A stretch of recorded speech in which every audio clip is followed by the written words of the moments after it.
ನಮಸ್ಕಾರ ವೀಕ್ಷಕರೇ, ನಾನು ಅಂಚನಾ ಗುರೂಜಿ ಮಾತಾಡ್ತಾ ಇದ್ದೀನಿ. ಇವತ್ತು ಸ್ತ್ರೀ ವಶೀಕರಣ ಬಗ್ಗೆ ಟಾಪಿಕ್ ಮುಂದುವರಿಸ್ತಾ ಇದ್ದೀನಿ. ಮತ್ತು ಜೆಂಟ್ಸು ಅವ್ರದ್ದು ವಶೀಕರಣ ಬಗ್ಗೆಯೂ ಇವತ್ತು ಮುಂದುವರಿಸ್ತಾ ಇದ್ದೀನಿ. ಎರಡೂ ಮುಂದುವರಿಸ್ತಾ ಇದ್ದೀನಿ. ನೋಡಿ, ಇದ್ರ ಹೆಸರು ಕಸ್ತೂರಿಕಾಯಿ ಅಂತ. ಮತ್ತು ನೋಡಿ, ಇದು ಕಸ್ತೂರಿಕಾಯಿ ಅಂತಾನೆ.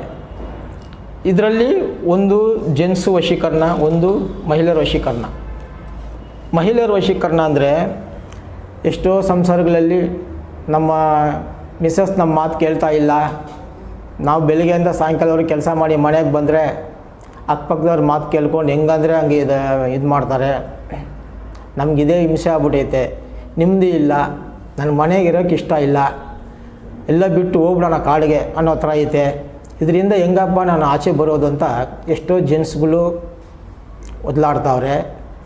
ಎಷ್ಟೋ ಜನಕ್ಕೆ ಅಂತ ಆ ಥರ ಹೇಳಿದವ್ರಿಗೆ ನಾವು ವಶೀಕರಣ ಮಾಡಿಕೊಟ್ಟು ಆ ಸಂಸಾರ ನಿಲ್ಲಿಸಿದ್ದೀವಿ.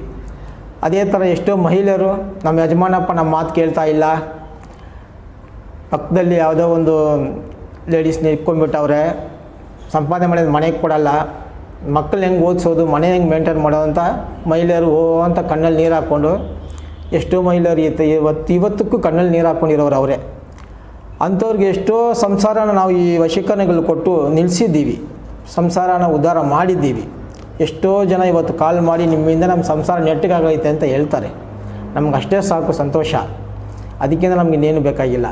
ನೋಡಿ, ನಿಮ್ಗೆ ಈ ಥರ ವಶೀಕರಣ ಬೇಕಂದರೆ ಸ್ತ್ರೀ ವಶೀಕರಣ ಆಗಲಿ, ಇಲ್ಲ ಜೆಂಟ್ಸ್ಗೆ ಆಗಲಿ, ನಮ್ಮ ಮಿಸ್ಸಸ್ ನಮ್ಮ ಮಾತು ಕೇಳ್ತಾ ಇಲ್ಲ ಅನ್ನೋರೇ ಆಗಲಿ, ಇಲ್ಲ ನಮ್ಮ ಯಜಮಾನಪ್ಪ ನನ್ನ ಮಾತು ಕೇಳ್ತಾ ಇಲ್ಲ ಅನ್ನೋರೇ ಆಗಲಿ, ನಿಮ್ಗೆ ಈ ಥರ ವಶೀಕರಣ ಬೇಕಂದರೆ ನಮಗೆ ಕಾಂಟ್ಯಾಕ್ಟ್ ಮಾಡಿ.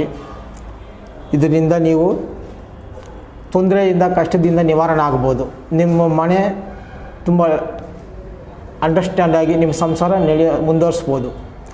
ಮತ್ತು ನಾನು ಮುಂದಿನ ವೀಡಿಯೋಲಿ ಭೇಟಿ ಆಗ್ತೀನಿ. ನಮಸ್ಕಾರ. ಅಂಚನಾ ಗುರೂಜಿ.